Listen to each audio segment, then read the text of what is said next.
can see the screen, right? Yes, ma'am. Yes, ma'am.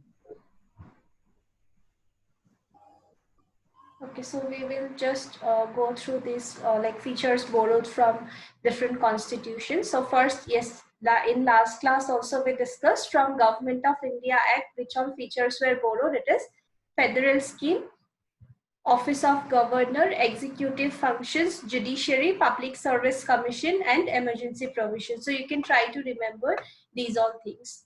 Now today we will look into the Constitution of Australia. So from there, three concepts were borrowed to the Constitution of India. It is concurrent list. Firstly, concurrent list. The concept of concurrent list was borrowed. There are 52 items in concurrent list, like transfer of property other than agricultural, education, then bankruptcy and insolvency, trustees, civil procedure, contempt of court. So those are the things that it contains. So it is borrowed from the Constitution of Australia. Then again, the freedom that is given to us under Part 3, the fundamental right that is given to us, that we are free to practice any sort of trade, profession, commerce, etc. So this is given under Article 19(1)(g). So this idea was also borrowed from Constitution of Australia. And lastly, joint sitting of both the houses of parliament. So this concept was also borrowed from the Constitution of Australia, because while making the constitution, they felt that because in India we have, like bicameral legislature, sometimes there might be a situation where it is necessary joint sitting of both the houses of parliament. So this concept was also borrowed from Australia. So there are like very few number of times when joint sitting of both the houses were actually called for. It was during Dowry Prohibition Bill, when it was passed, then Prevention of Terrorism Bill, then again women representation. So there are like few number of times only when this power was actually exercised. So these are the things that were borrowed from the Constitution of Australia.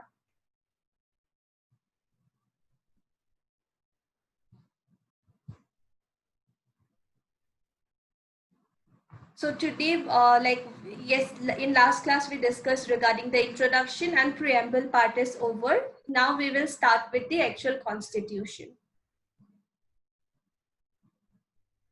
So we will start with part 1 of the Constitution of India.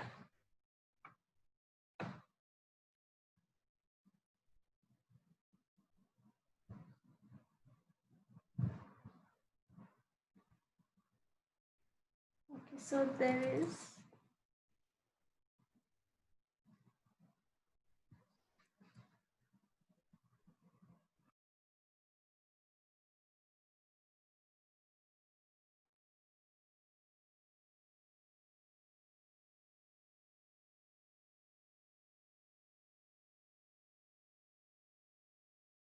we'll start with part 1 of the Constitution of India. So there are like different parts in the Constitution of India. If you can remember what all, so if you can remember what all things these like different parts contain, it will be easier for you to answer the questions. For example, any question comes from, take for example the first part of Constitution of India. So even if you do not know the exact article, if you know that part 1 is regarding articles 1 to article 4, it would be easier for you to guess the answer in case of objective type questions. So you can try to remember what like different parts of the Constitution of India is all about. Also, like it's not very easy to remember what each of these parts contain, right? Because all are different parts, different provisions are mentioned. So I saw one video somewhere. So in that video, they have given like some unique technique of remembering it. That technique was like very easy to remember. So I will try to share that with you so that you can remember what all things are contained in each of the different parts of the Constitution of India. So in today's class, we will start with part 1 of the Constitution. It is regarding the Union and its territories.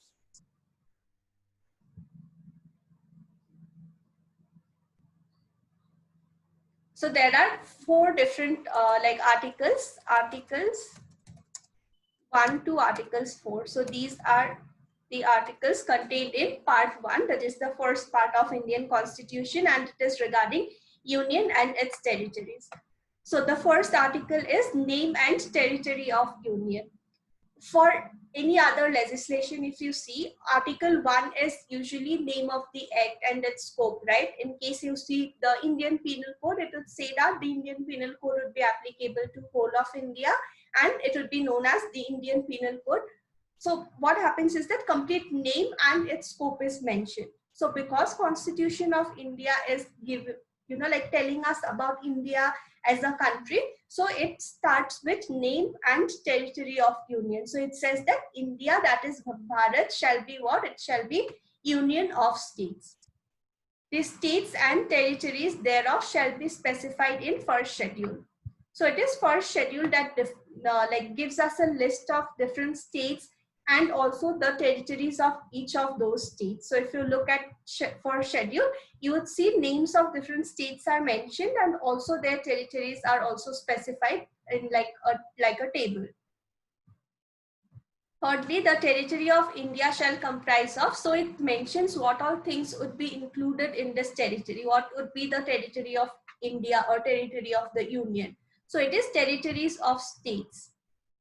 That means the states that we have in India, all of those things would be included in this word, or in India or Bharat, or in this union that they have mentioned. So territories of these states would be included firstly.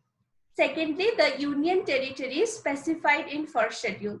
So whatever union territories are mentioned, those also would be included, and also such other territories as may be acquired. So what this means is that whatever we have at present, whatever we have as a state or as a union territory mentioned under first schedule, all of those things would be included in territory of India. That means all of that comprising, it would be considered as India as a country. And also what it includes is such other territories as may be acquired. After framing of the constitution also, in case India acquires any other territory or any other, locality of any other country, that part also would be included in this definition. That means that part would also be included under India. So these are the three different things that are mentioned. This part is clear, right? Yes, so last class we discussed this case, right? Ray Berubari case. So what happened in this case is that a certain part of West Bengal area, it was left, right? It was not included in Indian territory also. It was not included in Pakistan's map also. So there was some conflict, and then they settled the matter by signing an agreement, Nehru-Noon agreement. But what happened was that this particular agreement, or the validity of this particular agreement, was challenged on the ground of Article 1. Why? Because Article 1, what all things it says it will include the states mentioned under first schedule, fine. It would include the union territories mentioned under first schedule, and also it may include any other territory or any other property acquired by India.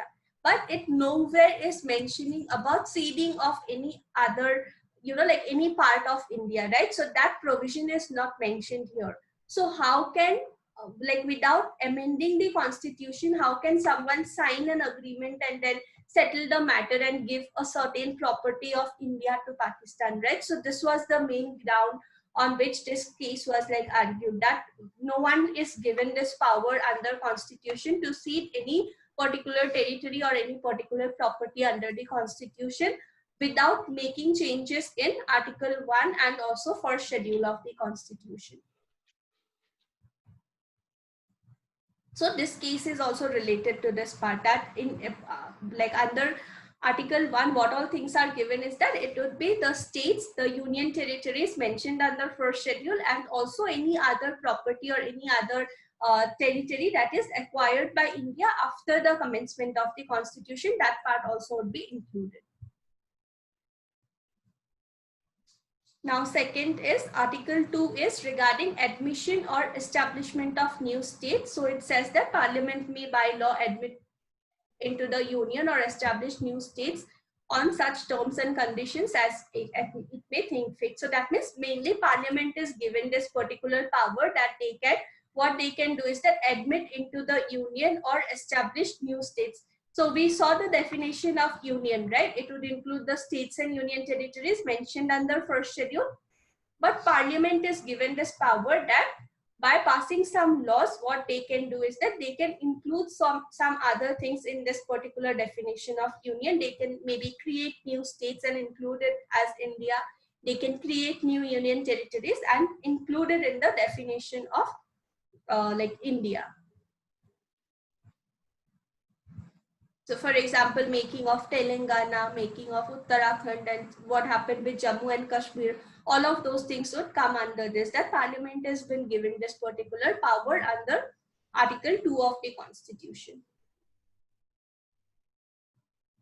Now what is Article 3 is formation of new states and alter areas or boundaries or names of existing states. Under this article, Parliament is again given the power that by framing certain laws, what they can do is that they can form a new state by separation of territory from any state, or by uniting two or more states or parts of states by uniting any territory to a part of any state. So same what happened with Telangana, Punjab and Haryana. So all of those things would be included under this provision, that Parliament is given that particular right under Article 3 of the Constitution. Secondly, it can also increase area of any particular state. So it can also include some parts from any other state in some other state. So it can increase or also it can diminish area of any state. It can also alter boundaries of state and alter names of state. So these are the powers, these are the 5 powers that are given to Parliament to do. And again, that Re-Berubari case, this particular thing was also like argued that under Article 3, Parliament is given certain powers. But what all powers Parliament has been given?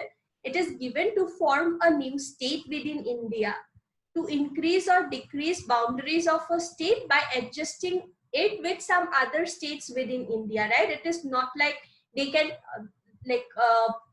cede certain parts of a state and then give it to some other foreign country. It is within India only with regard to 2 or more different states they are mentioning. Increase and diminish area of any state. Similarly, alter boundaries of any state. So these are all the things that we can do within India. So in Re-Berubari case, it was challenged that nowhere under the Constitution the power is given to cede any part of territory of India. So whether that particular agreement is valid or not, until and unless we make a constitutional amendment. So this particular case was challenged on this ground also. Is it clear? Ma'am, can you please again repeat for Article 3 only this Re-Berubari case? Okay. So what happens is that in Article 3, what all things like power is given basically. Power is given to whom? Power is given to Parliament. Parliament can do what? By framing certain laws, they can do. What all things they can do? They can form a new state. But this formation would be within the territory of India only, right? They may like join 2 states, they may separate 2 states. Like that, they can form a new state. They can increase or diminish areas of any state. That also within India only, whatever states we have, within that only they can increase and diminish and they can do whatever they want. Lastly, they can alter boundaries of any state. That also is within India. So if everything they are mentioning regarding India only, nowhere they are giving the power to cede any part of territory of India and give it to a foreign country. So where did the Prime Minister get the power from in order to execute this particular agreement? So is this agreement valid or not under Article 3? So this was what the argument was basically. Okay. Yeah, so under Article 3, Prime Minister is not given, Parliament is not given this particular power that they can give any part of India to any other foreign country. But even then they did, so the validity of this Nehru-Noon agreement was challenged on that particular ground. Like without having a constitutional amendment, whether we can do it or not. Excuse me. Yeah. Ma'am, then what is the meaning of this diminish the area of any state? It likewise seem to mean cede any part of the territory only, no ma'am? Diminish the Diminish also within India, whatever states we have, right? For example, some parts of like Punjab, they would take and they would give it to Haryana. So that would be within Okay. India only they are doing, because that part is still in India only, right? Because when we see the definition union of states, it is still a part of India only, just that it is given to some other state, but it is not like Okay, we ma'am. can give it to some other foreign country. Okay, ma'am. Thank you. Yeah. So these two states would be, we need to understand whatever is mentioned under first schedule. So whatever is mentioned as a state, that state only would be the meaning of these terms. Now next, Article 4 is that, Article 4 is like simple only. It basically says that in case, for example, admission or establishment of new state, that means Parliament is given that power, or here also they are given the power to change, like areas, boundaries, etc. So whatever, like whatever is done by Parliament under these two articles, for it, the Parliament would not need to follow the procedure of Article like 368 in order to validate it. For example, now definition of states and their territories are given under what? It is given under first schedule. So in case, for example, like Andhra Pradesh, okay, take for example, Parliament wants to make two states out of Andhra Pradesh. So what they need to do now? In first schedule, we have only one state mentioned as Andhra Pradesh, and its boundaries are also mentioned under the first schedule. So in case Parliament wants to divide it into two states and make two states out of this territory, they need to make changes in first schedule, right? They need to make changes in first schedule. They need to, like make changes in boundaries mentioned. They need to include the state of Telangana there. So for that, in order to make any changes in the constitution, we need to follow Article 368. But for exercising rights under Article 2 and Article 3, we do not need to have a constitutional amendment. Parliament can just make the changes in first schedule. This part clear? Any doubts, anyone? No, ma'am. Okay. So usually to make any changes in constitution, we need to follow Article 368. We need to have a constitutional amendment act. But in order to exercise these two rights by the Parliament, they do not need to make any constitutional amendment. They can just simply make that changes in first schedule, because it provides for definition of definition and like territories of states. So this is what part 1 is all about. Excuse ma'am. Yeah. And this power is only limited to only this schedule, ma'am, or else it is extended to any other schedules, ma'am, This is apart from first this? and fourth schedule also. Two schedules, Okay, ma'am. first and fourth schedule. Yeah. So only these two, for these two schedules only, the Parliament is given that power, that they don't need To follow any, article. yeah, Article 368 in any constitutional district. Okay, ma'am. Thank you. So fourth schedule is regarding allocation of seats to the Rajya Sabha. So if like two states are created, for example, if Telangana is created, obviously they need to give seats to Rajya Sabha from that state also. So for that also they can make the changes without following Article 368.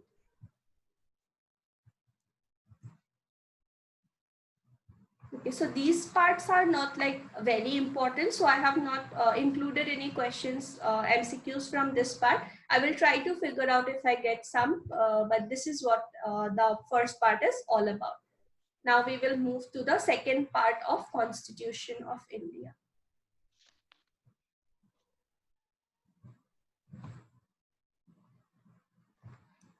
What is part 2 of Indian Constitution?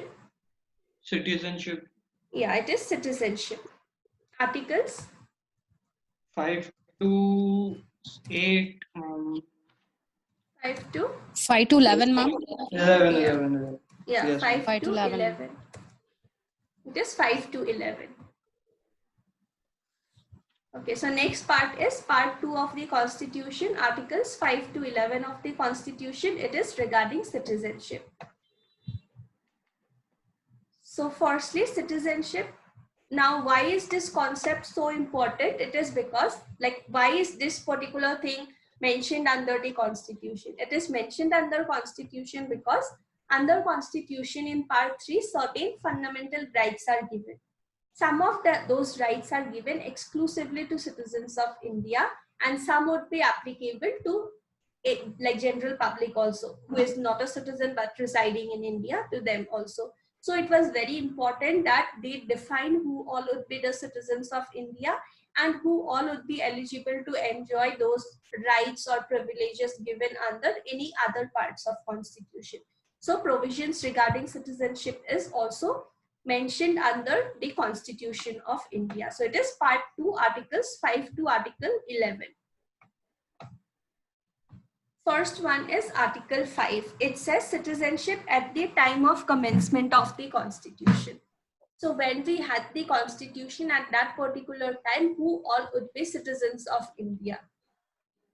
It basically says at the commencement of the Constitution, every person who has his domicile in the territory of India.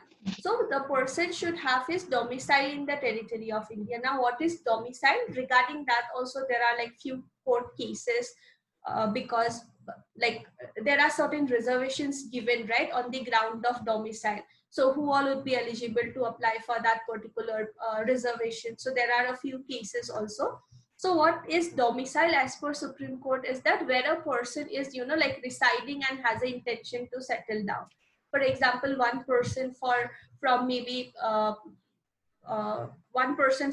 Nepal or United States, he comes to India for some, you know, like a temporary period. Maybe he is doing some research for 3 years. A person or a student from United States, he comes to India in order to do some research on Indian culture for like 3-4 years. That means what? He is residing in India for that particular moment, but he is not a domicile in India, right? He do not have the intention of staying in India for his whole life. He has just come here for a certain duration of time for a certain specific purpose. So every person who has his domicile in territory of India, that means a person who is like residing in India and has the intention of residing in India, and along with this, any of these 3 grounds should be fulfilled. That means this one we need, that every person who has his domicile in territory of India, and along with it, if any of these 3 grounds are fulfilled, that person would be considered as a citizen of India. So firstly, he is born in India, either of whose parents was born in the territory of India, or who has been ordinarily resident in the territory of India for not less than 5 years, immediately preceding the such commencement shall be a citizen of India. That means when Constitution of India commenced, in which year? When Constitution of India came into force? 1950, ma'am. 50. Yeah. 1950, ma'am. January 26th. Yeah. So it means what? From 26 January 1950, like before, like 5 years before this date. For example, if a person is residing in India since 1945, that means for the last 5 years, he is ordinarily resident in India, then also the person can apply for, like he would be a citizen of India. If he is born in India, he would be considered a citizen of India. Person whose parents was born, like either of whose parents was born, that person also would be considered as a citizen of India. So along with this, if any of these 3 grounds are fulfilled, the person would get citizenship of India from the time of commencement of this Constitution. This is clear, right? Any doubts, anyone? No, ma'am. No, ma'am. Okay. No, ma'am. So this is regarding commencement. At the time when Constitution became enforceable, who all would be citizens, who all would be eligible to enjoy the rights and privileges given under Part 3 and any other part of Constitution. So it would be any of these persons who has domicile in India, born in India, either of whose parents was born, or ordinarily resident in India for not less than 5 years. Now, what is ordinarily resident? Can anyone say ordinarily resident?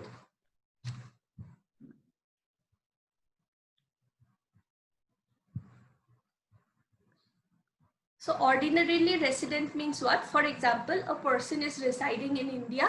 Take for example like 5 years only. Okay, 1945 only he is staying in India. But for some reason, maybe for some, he went to, for example, a person from India, he went to visit United States. Then he had another trip to UAE. Then he had some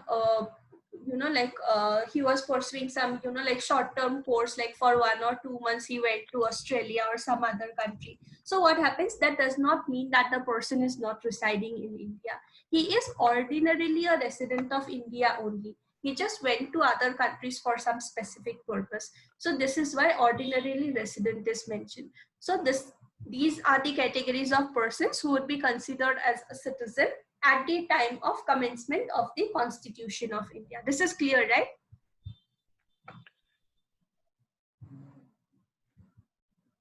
Yes, ma'am. Next type of citizenship is right of citizenship of certain persons who have migrated to India from Pakistan. So after division, if some persons have migrated to India from Pakistan, then how would their citizenship be decided?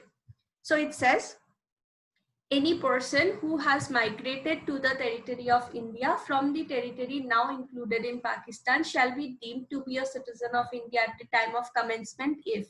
So that means if a person has migrated to India from Pakistan,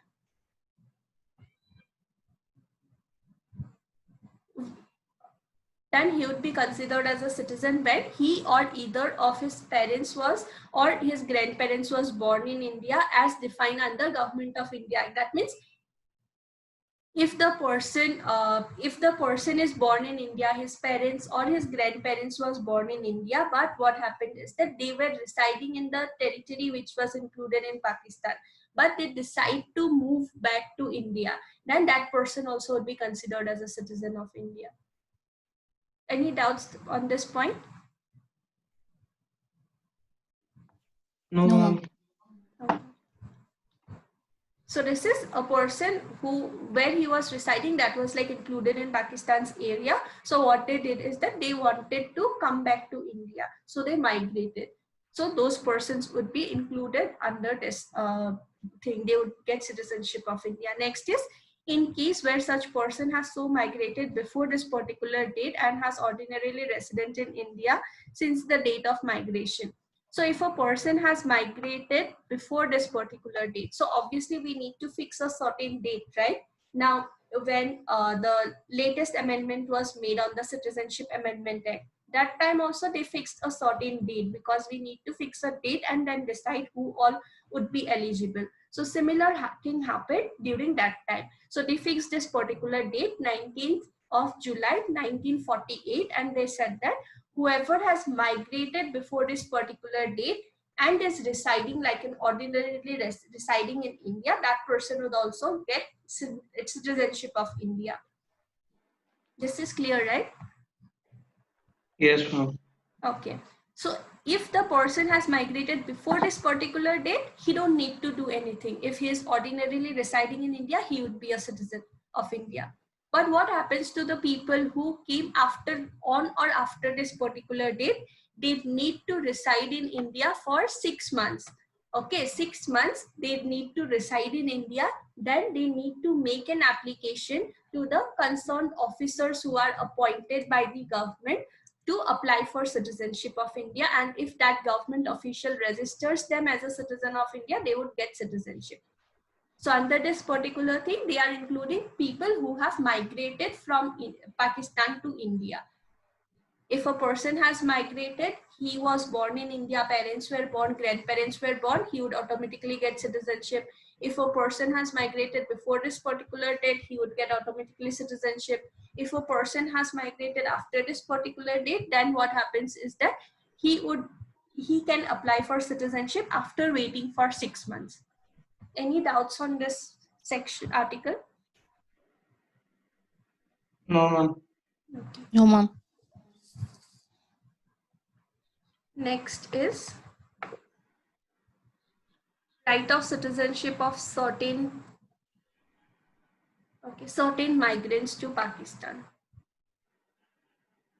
A person who has after the first day of March 1947 migrated from territory of India to the territory now included in Pakistan shall not deemed to be a citizen of India. That means during this during partition and everything, when it was decided and all, whoever has migrated from India to Pakistan, they would not be considered as citizens of India. Why? Because they already moved to the territory that would be included in Pakistan, right? So they would not be considered as citizens of India.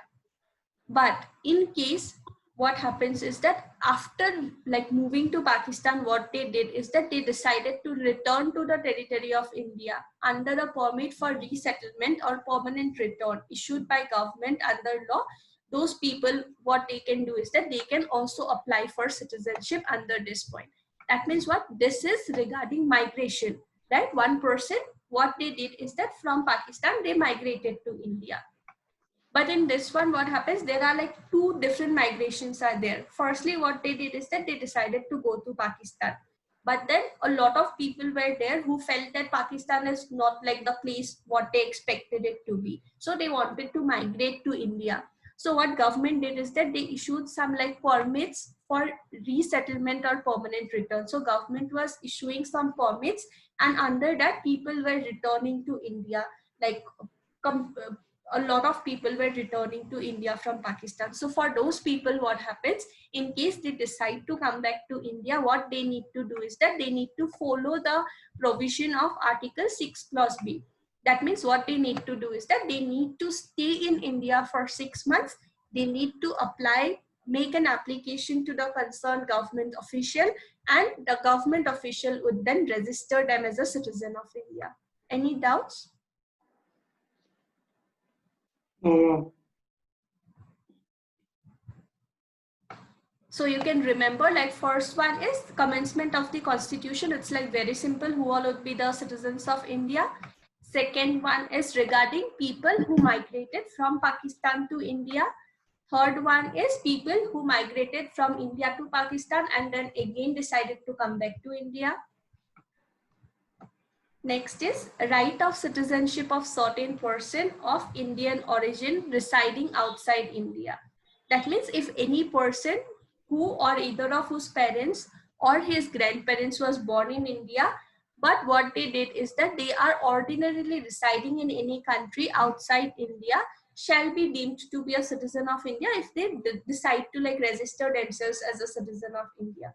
For example, if a citizen of India, right? For example, if a citizen of India, what they did is that, for example, a married couple, what they did is that they moved to United States for, for job. So what they did is that their children and all, they are still citizens of India, but what they are doing is that they are ordinarily residing in United States for the purpose of their job. So their kids, they want to register them as a citizen of India because they want to return back to India after their job is over. So what they can do is that they can register it through the diplomatic or consular representatives of India in that particular country. That means if a person is residing in some other country, they can also get themselves registered as a citizen of India. Is it clear? yes, ma'am. Okay. So this is applicable for people who are residing outside India. Next is person voluntarily acquiring citizen of a foreign state not to be citizens of India. So this is like very simple, right? If, for example, that particular married couple only, they went to United States and they got citizenship of United States. So what they did is that they decided that they would, like to stay there only. They do not have any plans of moving back to India. So what will happen is that in case any person accepts citizenship of any foreign country voluntarily, they would no longer be considered as a citizen of India. So in case they decide that they want to be citizens of United States, they will have to give away with their Indian citizenship. Clear, right? Yes, ma'am.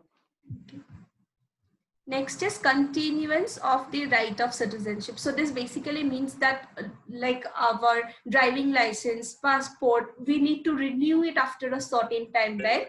But for citizenship, what happens? We don't need to renew it. If a person is a citizen of India, he would continue to be a citizen of India unless and until by any particular law his citizenship is taken away.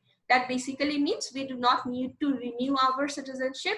Once a person is a citizen, he will continue to be a citizen unless and until there is certain law under which his citizenship is taken away. Next is Parliament to regulate the rights of citizenship by law. Now, Constitution of India, what they did is that they dealt with matters regarding citizenship only till the time of commencement of Constitution. What they did is that after the Constitution of India becomes applicable, we are not going to decide on citizenship matters. So what they did is that they gave that particular power to Parliament. So they said that Parliament will make a law under which they would decide the rules, regulations, and everything regarding acquisition and termination of citizenship and any other matter relating to citizenship. That means they said that we are not going to look into this particular matter, but it would be the Parliament who will like frame a law and then deal with citizenship matters after commencement of the Constitution. Any doubts on part 2?